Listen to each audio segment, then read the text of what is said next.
Here's something that might surprise you. I don't think it's unreasonable to grant some sort of legal status to the 11 or 12 million illegal aliens in our country. If they have been here for decades, if they have been otherwise law-abiding, if they were not dependent on welfare, if they have contributed to society by paying taxes, and if we first shut off the flow of illegal immigration as a whole into our country. Don't misunderstand me. This does not mean citizenship. Absolutely not. The 11 or 12 million illegal aliens who are currently in the United States broke our laws to gain access to our country, and then they lived here illegally. You don't get to do that and then enjoy the privileges of citizenship. No.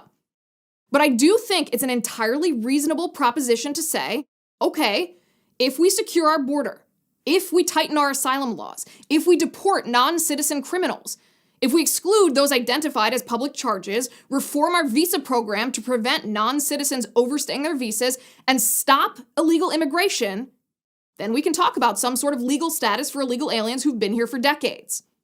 I actually think most Republican and Democrat voters would agree with that. That's not an unreasonable proposition. The problem is, this is not what Joe Biden is proposing. No. Joe Biden wants to issue blanket amnesty for illegal aliens who are here without stopping the flow of illegal immigration, which would encourage more illegal immigration. Think about it. If you heard that the US was going to grant you citizenship if you could just get your toe on our soil, even if you did it illegally, what's going to happen? We are going to get flooded with aliens who don't care about breaking our laws in their effort to stay permanently here in the United States. Joe Biden's immigration plan is insane. If you think the caravans of migrants under Obama and then under Trump were a threat to our national sovereignty, just wait until Joe Biden's plan takes effect. It's basically an invitation to the world to come break our laws and we'll reward you for it. That's the thing.